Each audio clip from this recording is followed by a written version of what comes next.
Yesterday we got a little bit. We started the sugya. We're on Chaf Hey today, but we read from the Mishnah at the bottom of Chaf Daled Amud Bet, which Mhm. taught the interesting halacha that which is tahor by kli cheres is tamei by regular kelim, what we call klei shetef or kli matachot, and pointed out the difference, which I'm sure you're very familiar with, but it's still confusing to me every time I learn it, even though many times, between different kelim. And the Torah has a very interesting pasuk that says that if you have a sheretz that is tamei, there are eight shvatzim there that are tamei when they're dead. If it falls into a kli, right? The pasuk says, if chol, where am I? Chol kli cheres asher yipol, can't read this small. Achol klicheres asher yipol mehem el tocho. If you have a klicheres and one of them, a sheretz, falls into it, kol asher betocho yitzma. Everything in that klicheres is tamei, and oto tishaberu, and you have to break the klicheres. And so we learn a lot of interesting halachot from there. We learned yesterday a little bit that it means that the sheretz does not actually have to touch the kli. It falls into the airspace. If it then was pulled out, it still makes the kli tameh. And the reason for that is that we darshan the word tocho. And just like the sheretz makes the kli tameh, that which is then in the kli becomes tameh, but it doesn't actually have to be touching the kli. And the example we used yesterday was, let's say you have mustard seeds, right? You have a million seeds in this kli. They're not all touching the wall, and tuma cannot pass from one to the next. So the way they become tameh is that they're in the kli. So you see that the airspace of a kli cheres is mitameh, makes things tameh, but it also becomes tameh from a sheretz or anything, right? Including a mate. The unlike that, but if you touch the kli cheres, meaning if a dead sheretz touches the outside of the kli cheres, it doesn't become tameh, and a regular kli is the opposite. If you touch the outside, it becomes tameh because negia is what makes it tameh. But if you go into the airspace but don't actually touch anything, it doesn't make the kli tameh. So that's where we are. That's what we're up to. The top line of Daf Chaf Hey Amud Aleph. Now is here just in time. Amar le Rav Ada bar Ava le Rava. Asked Rav Ada bar Ava to Rava, well, given that background, why don't you say that Yehi Kli Cheres mitamim migabo? Why don't you say Mikal v'chomer? That although the pasuk only says that the Kli Cheres becomes tamei when you put something inside of it, it should become also tamei if you touch it from the outside from a kal v'chomer, which is ma kol kelim. Every other kli in the world, right, a metal kli or wood kli or things like that, ein mitamin me aviran. The airspace of them does not make them tamei. The only way you make a keli tamei is by touching it. But if it's mitamin megaban, it does become tamei if you touch the outside, not just the inside. So kleicheres shemitamei me'aviro, kleicheres, where we just read the pasuk, which says that the airspace of the kleicheres makes it tamei, eno din tamei megabo. Certainly, it should become tamei from touching the back of the kleicheres with the tamei thing, with the sheretz. Amar Kras says Rava, you're right. That is a nice kavachomer. But there's a pasuk that tells us otherwise. And this is another pasuk, really the last pasuk we need today. So it's only two psukim, but they're not easy psukim. And this pasuk says, and this pasuk is referring to an ohel hamet, right? A person dies, it would talk about anything that's in the ohel is tameh. But the pasuk continues and says, let's say you have a bowl, a cookie jar, we'll call it, right? And it's inside the ohel, inside the tent where the dead body is. So says the pasuk, I'm quoting now, fifth line, Chol kli patuach, if any kli that's open, asher ein samid patil alav, you don't have a seal on top of this kli, you don't have a covering on top of this kli, then everything in the kli becomes tameh. Pasuk continues, right? Tamehu. It becomes tameh, implying that if you had a seal on the kli, meaning if you had a cookie jar and it was covered and you brought it into the ohel where the dead body was, the tumah would not go into the jar, right?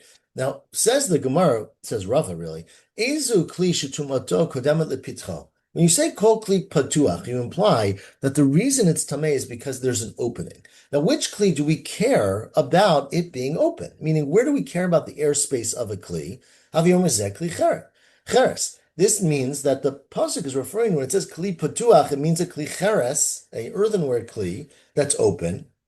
And the pasuk continues and says, if there's no covering on it, it becomes tameh. V'chi ein samid patil alav hu tameh. It's tameh if there's no covering, but implying that if there was a covering, hayesh samid patil alav. If you had this kli cheres and it was covered, it would be tahor. right? Now, why would it be tahar? Why don't you say that it's actually touching the mate because it's in the airspace? Clearly, you see that touch enough is not enough to be mitame kli cheres. You have to be in the airspace, and if the kli was covered, so the airspace was not exposed, then it would be tahar. So it's basically, although there's a kal v'chomer, there's a pasuk that says that a kli cheres does not become tameh by touching it to something tameh. Okay, says the Gemara. Okay, so you prove that from a pasuk, but then do the kal v'chomer the other way. Say you kol kelim mitamin ma'aviran. Why don't you say that it's you just proved to me that a kli cheres becomes tameh in its airspace? The Torah says that, right? Anything that falls into it, it becomes tameh. You proved to me from the pasuk by olam mate that touching a kli cheres, if it's covered, does not make it tameh. But why don't you now turn to other kelim? We are and around 9 lines from the top, and say, Yiyu kola kelim mitamimi aviram mikal v'chomer. Why don't you say kal v'chomer that other kelim should be like a kli cheres and should be tamei even from their airspace? And this is the kal v'chomer. Ma kli cheres she'en mitama migabo. Kli cheres, you just proved from a pasuk it cannot become tamei by touching it in the Olam Meit. But it is mitamei mi aviro, but it clearly becomes tamei if a dead sheretz falls into its airspace. So kol kelim shemitamim kaban, other kelim which are known to be tamei by touching them, because the Torah says that. It says anything that touches a kli becomes tamei. Eino din shitaman mi aviran. Amar Kra, you're right, but there's a pasuk that says chol asher yipol mehem el tocho. The word tocho means its insides of a kli cheres. Tocho shel zeh, below tocho shel acher. So when the pasuk says kol kli cheres asher yipol mehem el tocho, it means into its inside. This only applies to a kli cheres. This is where it's a great limud. But yesterday, we used the word tocho to tell me two other things. Right? We already used tocho to tell you that you compare. Remember, it said tocho twice in the pasuk, and we said yesterday that there was a gzeir shava between the two tochos, and to tell you that just like it becomes tamei and spreads throughout the whole kli, it makes things tamei throughout the whole kli. Ask the Gemara, but you already hani tocho hadarshinu. You already said use tocho to tell you that it teaches you that the way it becomes tamei is the way it makes things tamei, or the opposite, right? The way it makes things tamei is the way it becomes tamei. Answers the Gemara. The fact is that there's 4 tochos that we can darshan from this one pasuk. I'm going to read the pasuk to you one more time. It says, "Kol kli cheres asher yipol mehem el tocho, kol asher betocho yitma." So it doesn't say tocho 4 times, but it says it twice. And not only does it say it twice, but instead of saying el toch, it says tocho. So we darshan 2 from each one. So arba tocho ktivi, and we darshan tocho toch. Meaning the first one we darshan 2, the second one we darshan tocho toch. So we basically have 4 limudim from this one pasuk of kli cheres. Now the first one, of course, is just for the purpose to say that when things fall into the kli cheres, it becomes tamei. Chad legufei. Chad legzeir shava. One is gzeir shava. We said yesterday that you compare the way in which it makes things tamei into the way it becomes tamei. The third one is the one we just quoted, is the proof that tocho shel zev lo tocho shel acher, that this concept of an inside of a kli making something tamei only applies to kli cheres, not to any other kind of keli. What's the fourth toch for? And this is a very, very complicated halacha. I'm going to read it. Maybe we'll do it quickly. The fourth is chad b'tocho, tocho's metame velo toch tocho. Not inside, it's inside. Ba'afilu klishatif matzil is what the word should say. That's we always use that word.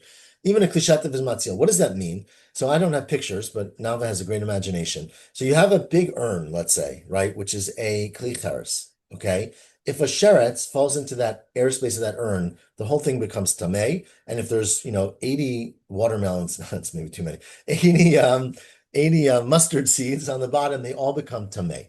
But what if you put another kli inside the first kli? So you have a kli cheres and you put a second kli inside of it, right?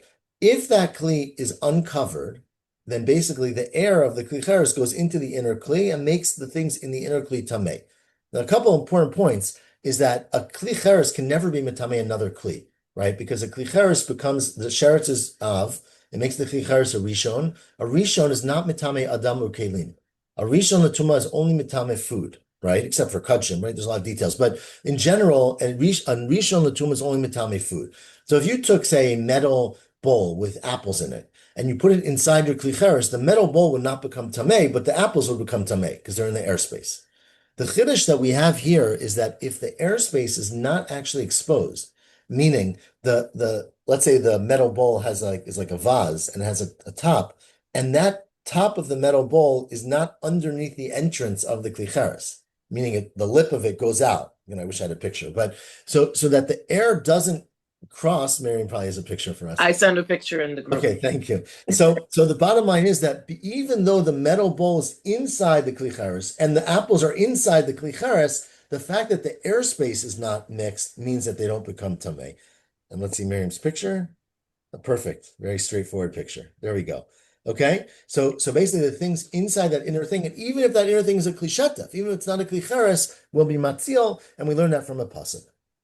Okay, so I'll tell you, this is obviously a very complex limud, and when we get to Kachim, which we don't in this Daf Yomi cycle ever, you'll learn much, not Kachim, Tarot, I mean, you'll learn much more about it. But ask the Gemara now, furthermore, though, let's not lose our train of thought, why don't we say that all other kelim, instead of becoming tamei by touching the outside, maybe they're only tamei when you touch the inside?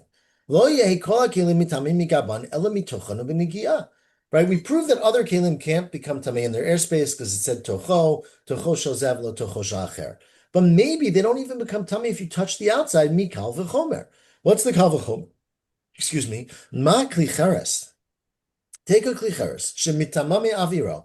If you have a kli, an earthenware kli, it's airspace that enters tuma into that, the whole thing becomes tamei. But we said from a pasuk, eino metamei migabo. It doesn't become tamei if you touch the outside. So all other kelim she'imitamin mi aviran, which we proved from the word tocho and not tocho shozeh, not tocho sha'acher, all other kelim which are not mitamei from their airspace, eno din she'imitamin mi gaban, maybe they shouldn't become tamei from the outside. Now, of course, they become tamei, but maybe they only become tamei if you actually put tuma inside of them and touch them. Amar Kra, well, therefore we go back to our earlier pasuk by Oel Hamet, which says, Kol kli patuach, any open kli, which we darshan earlier to mean any kli cheres which is open, asher ein samid patil alav, which does not have a seal, it's not covered, tamehu, it's tameh if it goes into the airspace of a mate, of an Oel Hamet. Haihu, now the drasha that we're going to make now is that only a kli patuach, a kli cheres, this is the only one where the seal matters. If there's no seal, it's tamei hayesh samid patil alav tahar. But if the klicheres is covered, that which is inside it is tahar even in an olam mate. But other kelim that are not klei patuach, that are not klicheres, hakol kelim, other kelim, you don't need a seal. Meaning a seal doesn't help. They would become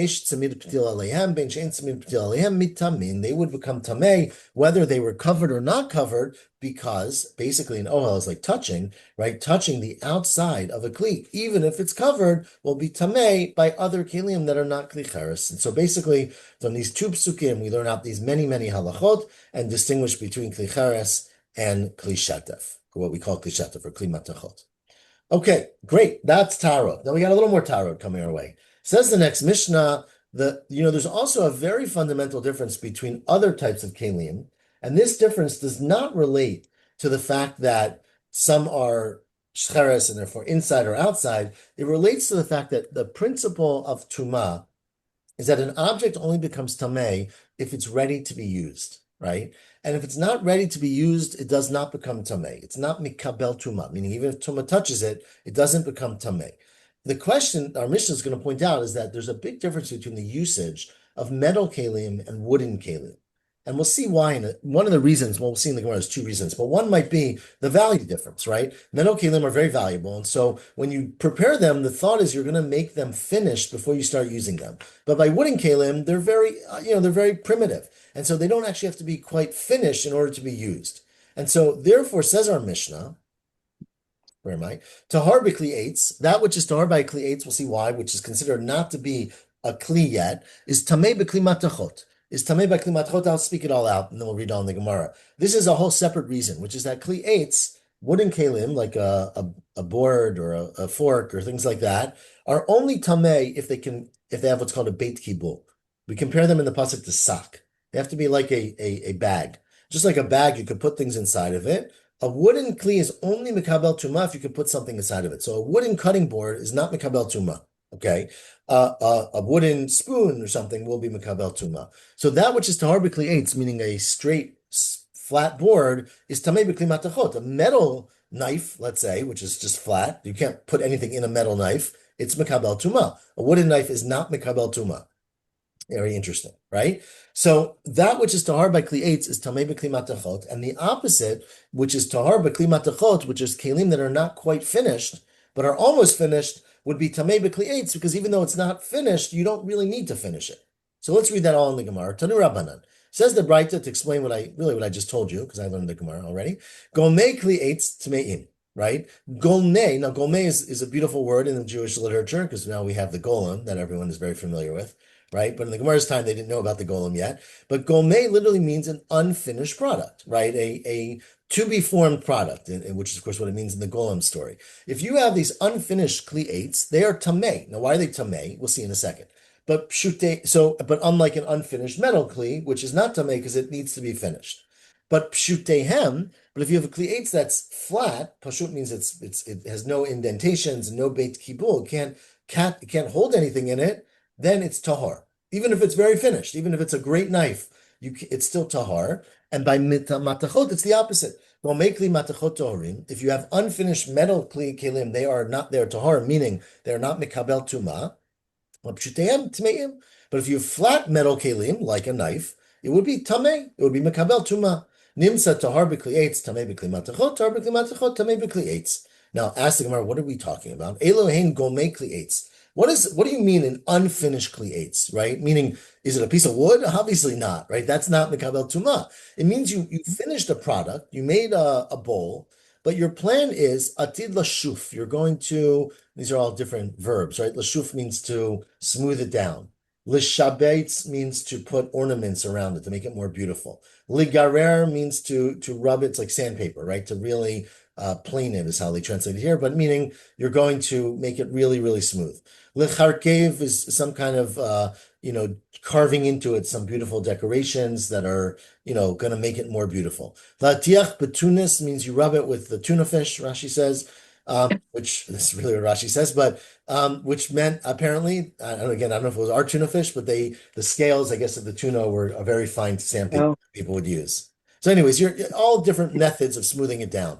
The mechusar cane, it doesn't have a base. The cane is where you have a big bowl, you're going to put a base under it. So you're planning on putting a base, but it would functional without it. Ogen or a rim around the edge, which is decorative, or ozen or a handle. All of these by wood, it's tameh. Because it's functional, right? Sure, you want to make it more pretty, you want to smooth it down, you want to put a base on it, but you can use this bowl to put apples in. There's nothing stopping you. But mechuser chatita, if it hasn't yet been hollowed out, it's tahar. This is what I mean. If it hasn't been hollowed out, then it's a piece of wood.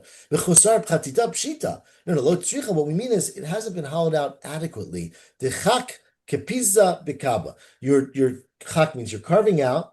A kapiza is a half of a kav, 3 lug.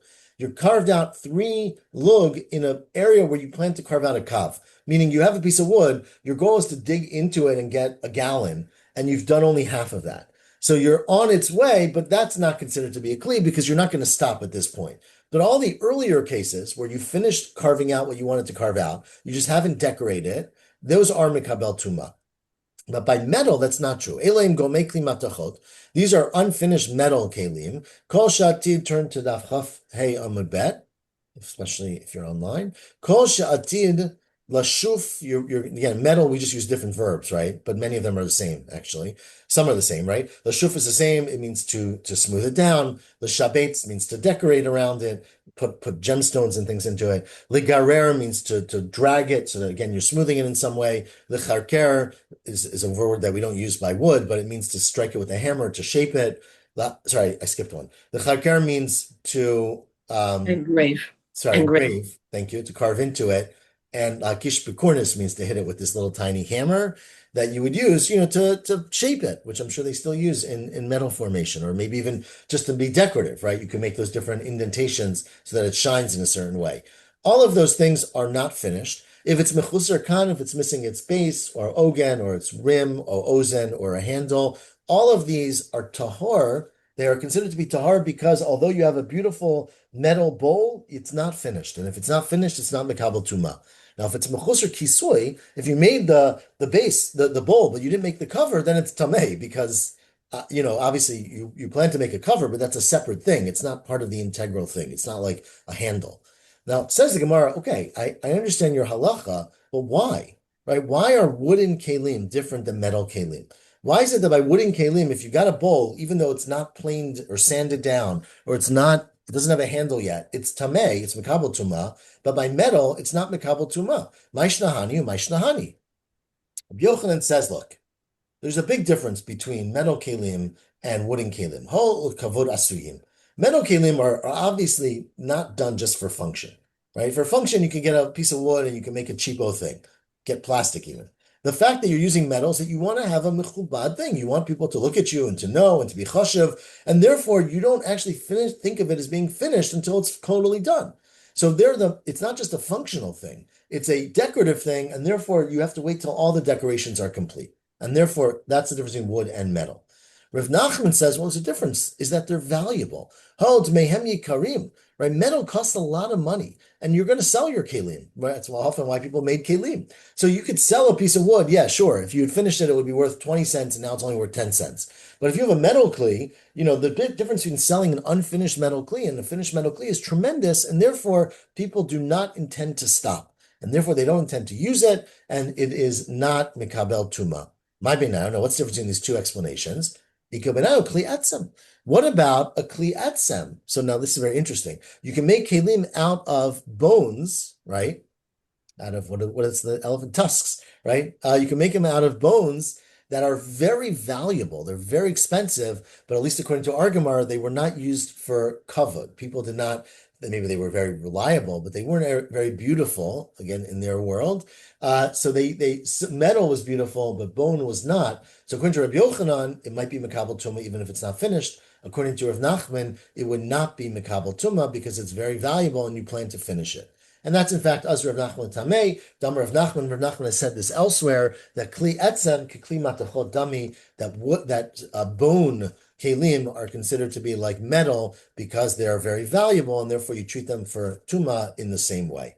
Okay, says the Gemara. 1 second, really? Is bone mikabel tuma? Mechlal dekli etzem mikabel tuma? The Torah never talks about having a spoon made out of ivory. And is ivory bone? I guess it is, right? No. It's Never. like a tooth.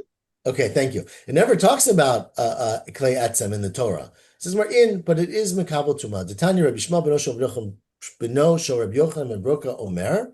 Ma Talmud Omer. Why does it say it's a very interesting pasuk when it talks about the tuma of Midyan? It says chol masei izim titchato. Everything that's made from goats, you should also purify. Right? It says the pasuk it says the whole pasuk is kol baged, every cloth, the whole klior and leather, the chol masei izim, the whole klietz titchato. You have to purify those things because they become tameh. What are we adding by masei izim? You just said leather, right? Says Yishmael Benoshel B'Yochanan ben Broka, Lahavi Davar Bamina Izim. It's telling you not everything that comes from a goat, meaning not just the skin of the goat, where you make regular clothing, but min hakranayim, but min hatlafayim, from the horns of the goat, and from the hooves of the goat, where you carve out, I don't know, little small spoons or forks or very fine instruments to make semiconductors or whatever they did back then. So those things are also mikabel tuma. Says the bright to Shar Behema v'chayaminayin. Well, the pasuk only says masei izim, right? Why? How do you know it means other animals? Now I don't know why izim would be different, but how do you know? Talmud Omer v'chol masei izim. It says all work is telling you not just izim, but any animal that's like this. So then imkemat Talmud Omer izim. So why don't you say chol masei behema, right? Why say izim? It's telling you prat lo fot. It's telling you not birds. That birds already is a step too far. If you take a very small, now obviously you'd have to have a big bird, right? Because small birds, you couldn't do very much from those bones. But if you take a big bird, and I think Rashi here talks about a big bird, the griffin, right? Rashi says Griffin vulture. Griffin, which is some Vulture, yeah. big bird, at least certainly in Gryffindor, and right in Harry Potter, at least. Griffin. What is griffin? Is there an English word? Is it the same wording? Yeah, there is. I mean, it's a French word, but right. Anyway, so apparently these birds. It's a specific species of vultures in Europe and Asia. in Okay. Africa. So some big bird, let's assume, and you can make something from them in order to make kalim, but those are not mikabel tuma. The next Mishnah, I have a question. sure. A goat that dies without shchita, everything in it's going to be tame, nevela. So of course bones can become tame. I'm not an expert in tuma, but I don't know if the bones, I think the meat becomes tamei. I'm not so sure that the bones become tamei, unless they are something that you actually turn into a kli. Well, yeah, people used to do that, and people would eat parts of bones by hollowing out I don't marrow. I don't think I let me verify because I hate saying things that I don't really know. I think Okay, only the meat of the animal comes to me. I don't think the bones and the skin. But if an animal dies, you can use the skin. You can make leather. We don't worry. I mean, obviously not for a safer Torah, right? There's limits. right. But saying we don't worry that our leather couches come from Nevela. I don't think that's a problem. I mean, obviously we don't care about tumas the same way, but They all come from Nevela in the right, United I'm saying States. like I don't th I think it's only foodstuffs that are tamei. But Yeah, so the thing with bones is that people used to eat take the large right. bones and eat the marrow. Right, of course. Remember, that's, I mean, obviously, that's, you get to And tarot, there's a whole masechta yeah, about the marrow of the bones being taught. Oh, look, there's a yeah, whole I've never discussion learned about that. that I don't remember, but I remember being a Okay, complicated discussion about how much marrow is in the bone. Okay, continues the next So Mishnah. the bird is, I think, is the great egret, and it's large. It's like with a wingspan of 55 inches, and it's 39 inches tall or Okay, about. it's huge. Wow. Okay. Yeah, right. That's very big. Yeah, that's that's a like big four bird. feet wide. That's great. Yeah. Okay, the great egret. Okay. Continues the next Mishnah while we're doing our comparisons. This is a little bit more esoteric, but not so. Is chaya that there are different types of almonds. There are what are called different species of almonds. There are bitter almonds and there are sweet almonds. And the big difference between them is that bitter almonds are mainly bitter when they grow. But if you actually harvest them really, really early and they're very small, they didn't become bitter yet, and potentially you can eat them. Now, of course, no one likes to eat very small almonds, but they're at least edible. Once they get to be big, they become very bitter. Regular almonds, what we call sweet almonds, they, of course, when they're small, you don't want to eat them. They're not yet soft and mature. When they get big, they're delicious.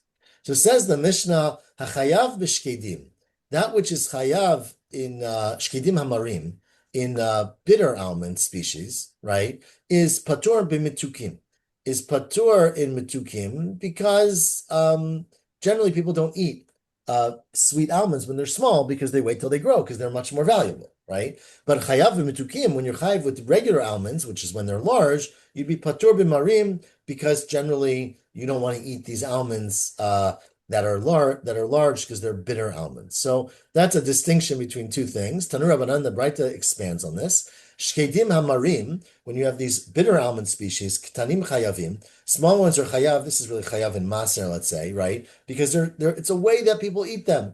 It's not a common way, but it's the only way you can eat these almonds is if you catch them really small and you cook them, not cook them, you use them, you're able to eat them, and therefore you're chayav in maser. But if they're gedolim, once these almonds get large and you eat them, you're just a fool because normal people don't eat this. It's not called derech achilatan, and you're pater from maser.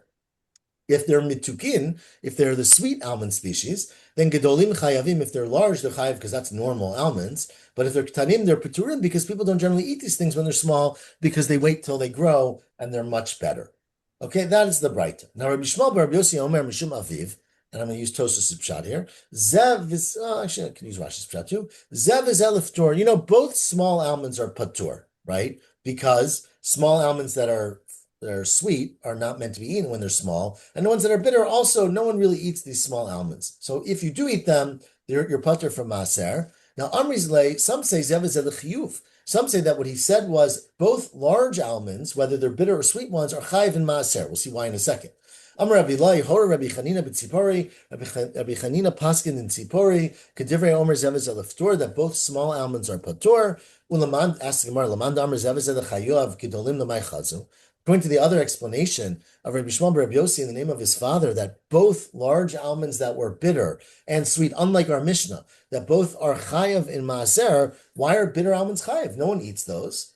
Rabbi Yochanan explained that no, although they're not edible the way they are, you can always roast them. And if you roast them, then they become not bitter anymore. Or you can make them mitukin, you can make them sweeter by roasting them in the fire. And so since you can make them sweeter by roasting them in the fire, they are not, they are mikabel tuma if you do that, right? So you'd have to do that in order for them to become mikabel tuma. Okay, that was a very small interlude. The next Mishnah, which we're going to start, is a complicated Mishnah. We're not going to finish this sugya today, but we have plenty of time and plenty of daf, so let's get it started. And this Mishnah introduces something that's a little bit even more, you notice we're getting closer and closer to like these distinctions. Here, we're actually talking about instead of two objects, metal and bone, or metal and wood, or different kinds of almonds, here we're talking about one object called temed. And I'll explain what temed is in a second. But temed itself changes its states. So there's a state of temed that has certain halachot and another state that has other halachot. So we're distinguishing now not only between different objects, but between different states within one object. Now, temed, there's a lot of different discussions elsewhere about what temed is, but generally what temed was is where they would basically take the lees. This, I think, how Rashi usually understands it. Rashi, of course, knew a little bit about winemaking, but they would take the lees, right? So when you make wine, that word lees, Nava knows the word from the SATs, right? So you would take wine, you take grapes, you crush them, the wine comes out of them, you take that wine and you let it ferment, etc. Then what's left over is a lot of basically leftovers, we'll call it, of the skins of the grapes and the small pulp of the grapes and the seeds of the grapes.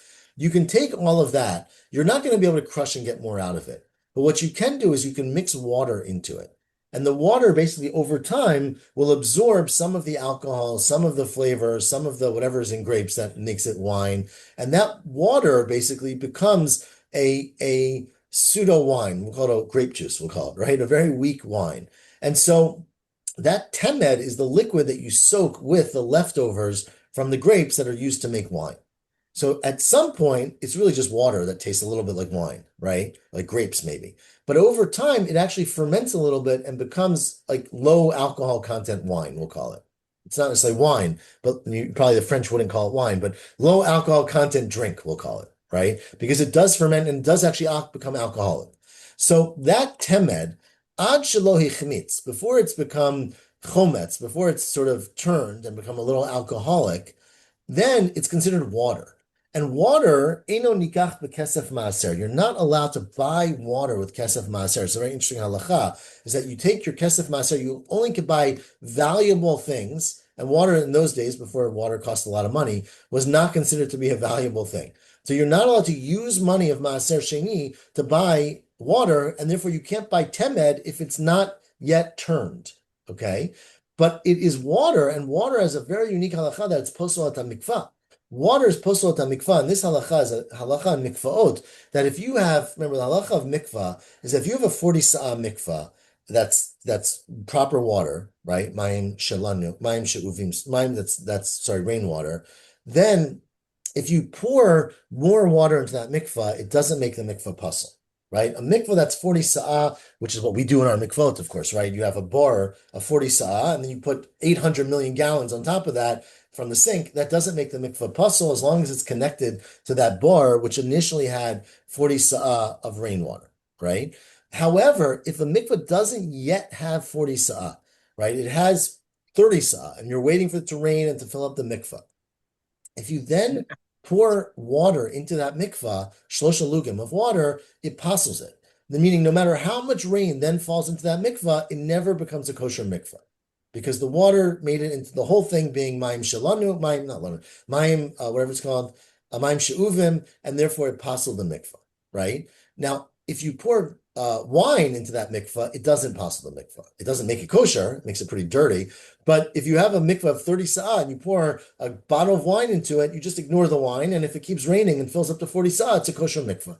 So because the temed is considered to be water and not wine, it would be posel at mikvah. But the flip side is, mishechichmitz, once the temed, this water mixed with grape leaves, or grape residue, becomes alcoholic, we'll call it, right? Hechmitz literally means rotten, or I don't know. Fermented.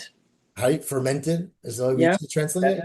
That's how corn translates. That's current, right? That's how chometz usually means. But here, obviously, it's not in the sense of chametz, right? Obviously, but misha hichmitz, when it becomes fermented, then it's not wine, it's not water anymore. And you can be nikach bekesef maaser. You could buy it with money of maaser if you need to drink this. Ve'eno posel ta mikvah, and if it falls into the mikvah, it's like any other liquid that's not water and it doesn't passel the mikvah. Okay, that's halacha number one. Halacha number two is a totally unrelated halacha. I don't know why these aren't two mishnayot, which is that there's a very interesting halacha about which we learned, we will learn, and we did learn in Shkolin, is that when you used to give a shekel to the Beit Hamikdash, right? You had to give half a shekel, and the rabbis added something, maybe the halacha, maybe it's drabanan, it's definitely drabanan, but there's a source in the pasuk that you have to add a like a convenience fee, like when you use a credit card, you have to add 3% or something on top of it. So you had to add, because, obviously it cost them money to exchange your money. So you had to pay an extra fee, and that was called a kalbon, right? So when you gave your half a shekel, you gave half a shekel plus a kalbon, which was, I think, like 2%. Okay. So I think it was 148, if I recall. So you gave half a shekel and a kalbon. Now, if you had two people got together and said, let's cheat the system. Instead of each of us giving half a shekel, we'll give 1 shekel and we won't give a kalbon. We save, 2%. That's the money makes up, right? Says the Mishnah in Shkalim, you can't do that. You have to pay a kalbon. There's no way of getting out of the service fee. The only way to get out of the service fee is if you're in one family. So if a parent comes and pays for their 5 children, they can pay half a shekel for each, and they don't have to pay a kalbon for those kids. So if it's within a family, you don't have to pay a service fee. If it's other people, you do. And if two brothers now show up and they say, well, we're a family, right? Now, brothers are not a family, just for the record, right? It's a father and a child. But there's a situation here where a father died and left an estate. Now, an estate is considered to be one entity, right? So even if a person is dead, their estate remains their estate. And so if the estate pays a half a shekel for brother A and brother B, then you don't have to pay a kalbon. You can save your 2%. So that we're going to see, therefore it matters whether brothers are considered to be partners, in which case they pay a kalbon, or family, in which case they don't pay a kalbon. It's not really family, it's really the estate, meaning they're part of the estate, in which case it's one entity. The second halacha, so that's one halacha. The second halacha is the halacha of maaser behima, right? A person who has a flock of animals, every 10th animal has to be kodesh and brought as a korban, eaten in the Beit HaMikdash. We have a halacha that we're going to learn when we get to Bechorot, all about maaser behima, that if an animal is owned jointly, a flock is owned jointly, you don't give maaser behima at all. So if partners own an animal, then even though it's the 10th animal, you don't have to give maaser, right? Or bechor, but you don't have to give maaser.